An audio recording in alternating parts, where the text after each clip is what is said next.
Welcome into your Louisiana Geaux Nation. He is Brian Holland. I am Chester Boucher. The lane kiffin era is here. Everything is right with the world. We're out on the Ponderosa. We got football, fall camp.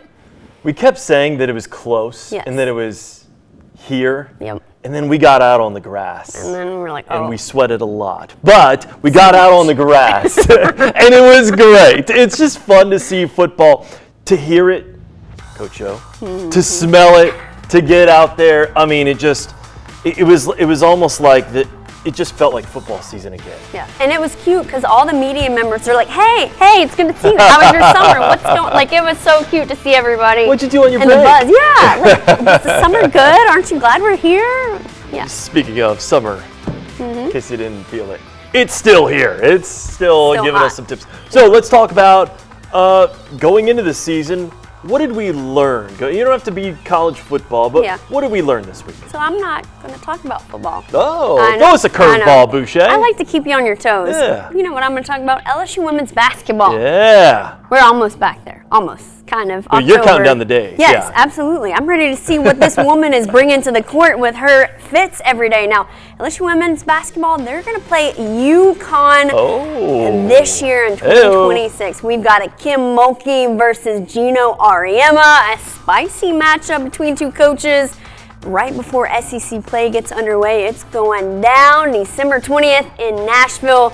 Now, the last time these two went head-to-head was in 2016 in the regular season. Unfortunately, the Huskies, they lead the overall series 8-1. But get this, among active head coaches, Auriemma and Kim, they've won the most national championships. Gino has 12, just a measly 12, no big deal. And then Kim's got 4. I could not believe that number when you looked that up. Yeah. I mean, I made you look it up, I think, a second time. Yeah. Because I was like, it's crazy. That can't be a real number. Yeah. Anyways. He's been doing it a long time. Look, I love that you've got your eye on something else because everyone else down here in Baton Rouge, we're all in football mode. I know you are, especially after you kind of got on the grass, as we like to talk about here in Baton Rouge. What I learned is, look, and I've talked about this before, but I've been over this whole, who has the better conference, Big Ten or the SEC? Who's on the SEC media day? Who's at the Big Ten media days and talk your mess? I don't care. And now that we can't get some of the toothpaste basically back in that tube, it just kind of feels like we're in purgatory, college football-wise at least. Maybe not some of the other sports, but college football, yes. You're in between a system that worked, by the way, the 14 playoff, to get to another system that included everyone getting some sort of trophy or pat on the back, and now we're just waiting for an even better system. Yep. What are we doing? Anyways, what I think we land on, and we've said this a couple years now, and I think this is all coming to a head. I think that we basically have 2 super leagues with 50 to 60 programs in, and it looks like basically AFC versus NFC. By the way, great sign, Arkansas fans. And before you object, listen to this. What if we just had super leagues in a little crossover challenge? We already do it in basketball, a Big Ten ACC challenge. What if we just did it like this? SEC and whatever the other league is called. So you've got, for this year, 1 versus 1, 2 versus 2, 3 versus 3, and so on. You would have Indiana versus Georgia. Oh, my. Now, Ohio State, Texas, they're already playing, but you'd have them. Oregon, Bama. Bama. How about Oregon? How about Oregon? How about Bama having to go to Eugene, Oregon? That would be fun. How about Michigan against A&M, USC, Ole Miss. I mean, first one to 100 wins. Iowa versus Oklahoma. See, now this is where it kind of starts deteriorating, and you start seeing one side look better than the other. Okay, Illinois against LSU. Brett Bielema. Who's winning that? Minnesota, Missouri, don't care. But anyways, Washington, Tennessee. Everything else pretty much, Washington, Tennessee, that would be fun to watch. Nebraska, Vandy. Northwestern Kentucky. Boy, that's a pillow fight. And you get Penn State, Florida, UCLA, Auburn, Rutgers, Mississippi State. Even like the Maryland versus Arkansas, I would still watch. Just because it's a crossover. I learned if you truly go with the 1 versus 1, 2 versus 2, and so on, I think the Big Ten will have to do what they've historically done in the past. Run from the competition. Run from a schedule that includes that. And go back and opt to just play Rutgers instead.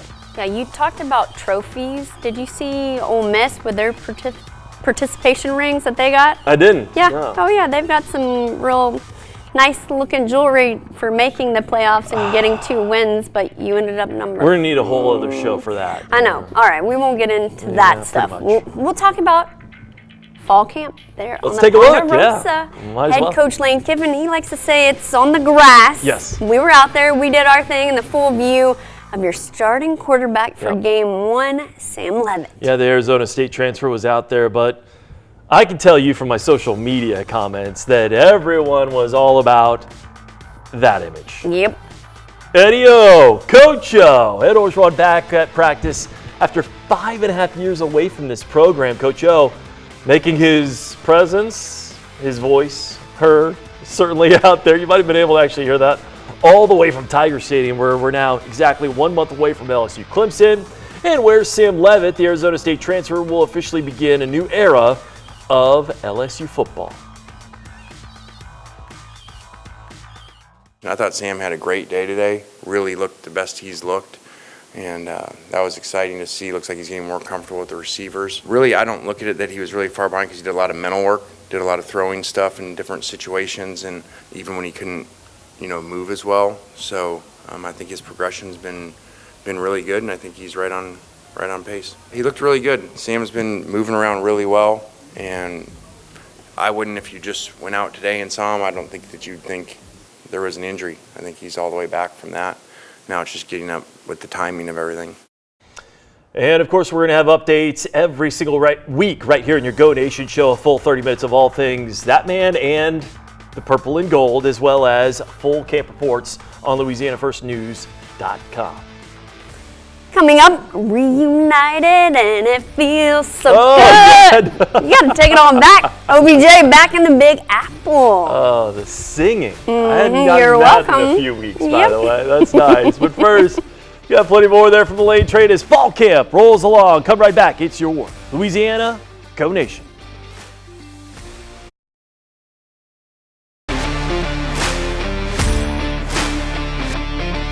Welcome back into your Louisiana Geaux Nation. He is Brian Hall and I am Chester Boucher. Lane Kiffin, he likes to mix things up. Yeah, it's fun to get out on the Ponderosa, and then kind of like you've told me from spring, just feels like a different speed out there, different velocity, if you will, when you talk about a Lane Kiffin practice. Now, he's not at the velocity. Everyone else around him is.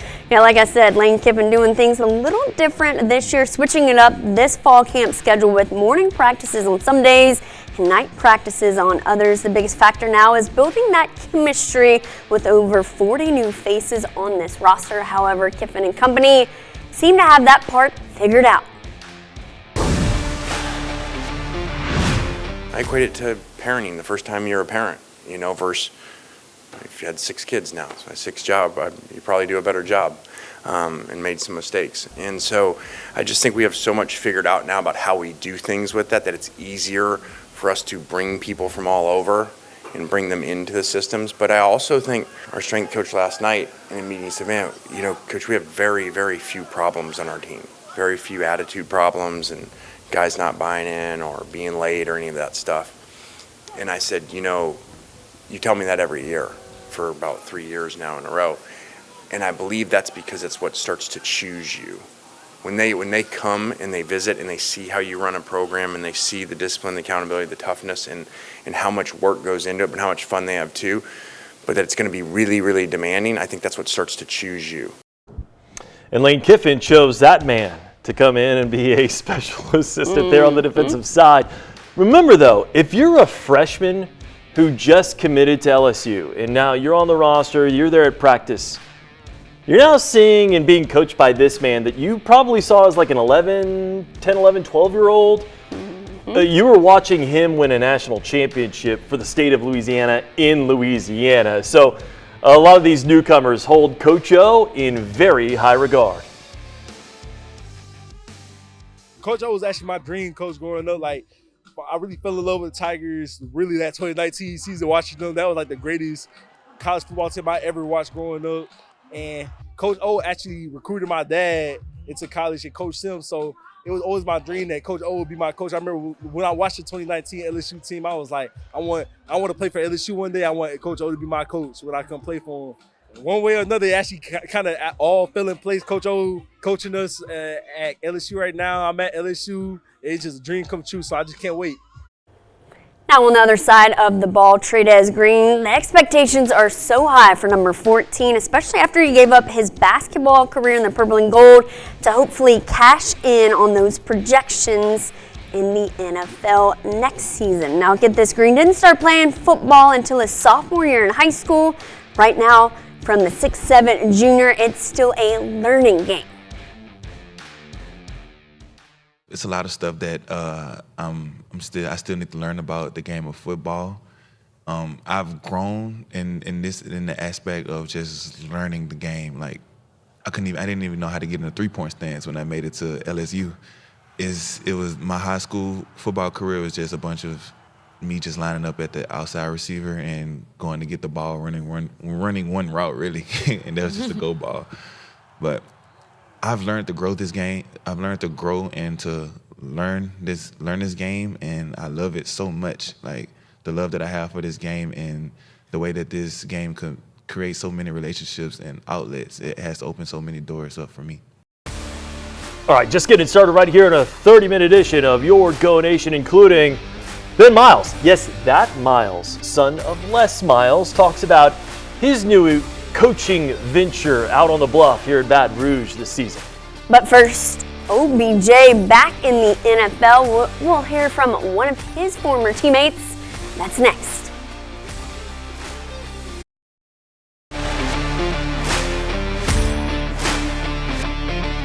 Welcome back into your Louisiana Geaux Nation. He is Brian Holland. I am Chessa Boucher, former LSU Tigers, Malik Neighbors, and Odell Beckham Jr. taking the field together in a training camp. I love that. Kind of like the old school giving way to the new school, giving away some knowledge. And oh, by the way, OBJ's former teammate and a certain Manning, pretty hyped about that one too. Excited for Odell. I know he's excited to be back healthy and come to a familiar place. So. Hopefully he can stay healthy and help us out and have some flashbacks of the greatness that he had when he was playing for us a few years ago. That was at the Manning Passing Academy. It's hot. I don't know if you knew that at the Manning Passing Academy. Also hot with pads on in real camp. First-year head coach Marshall Falk there on the bluff knows all about the heat and gave an interesting answer when talking about preparing for camp. It sounds crazy, like we're going to put them in the pool, we're going to have them do yoga, we're going to make sure that their bodies are ready, excuse my French, to take a whipping. and then we're going to get them out on the field and let them go after it, but we got to make sure that they're ready for it. We're not just going to put them to the fire. There's a conditioning test when they get back, and you got to run. You got to pass that conditioning test every morning. Conditioning is a huge part of this game, especially where we play. The heat, it wears on you. And that then wears on your mental toughness. In order to make sure that they're ready, we got to make sure that they're physically tough, but also that they're mentally tough. You gotta love to hear that. All right, so to come, we'll have the latest from the bluff, plus who you got to close out the show. That's next.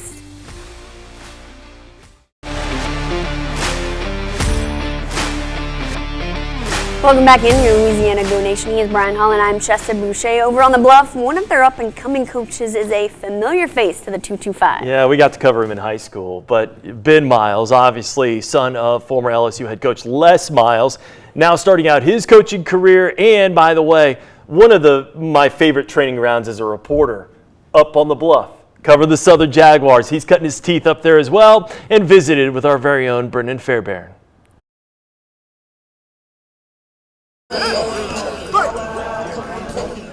Southern tight ends coach and recruiting coordinator Ben Miles is already making a big impact on the Jags program by bringing in the #1 recruiting class in all of HBCU football. This place here, it sells itself.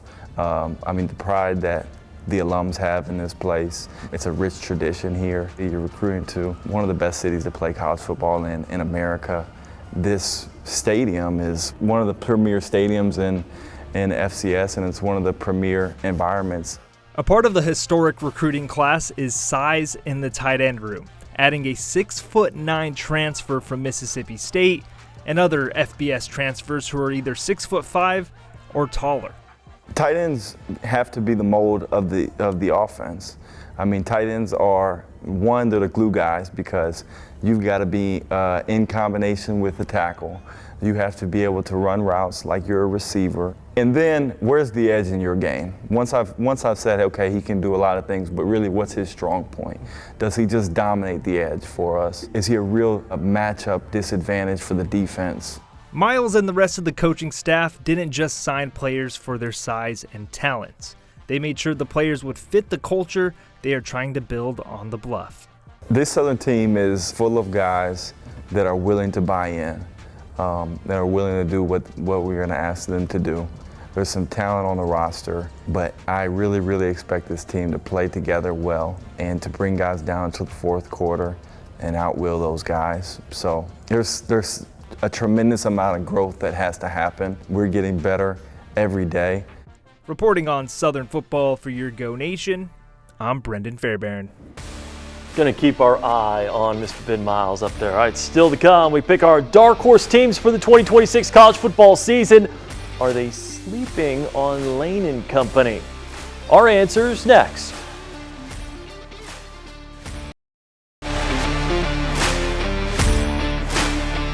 Closing out your Geaux Nation with one question. Time for Who You Got. She's Chess Boucher, Brian Holland.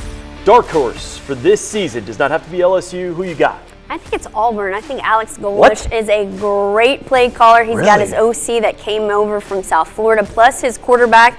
And get this, Byron Brown is one of only 11 players in NCAA history with 3,000 passing yards and 1,000 rushing yards in the same season. He's got his guy. Give me SMU from Big D. I'm riding with the Pony Express. Jennings at quarterback, Rhett Lashley. They beat Miami in overtime last year. Watch out for the Stangs. All right, that'll wrap it up for Brendan Fairbairn. She's Chess Boucher. I'm Brian Holland. Until next time, this is the Geaux Nation.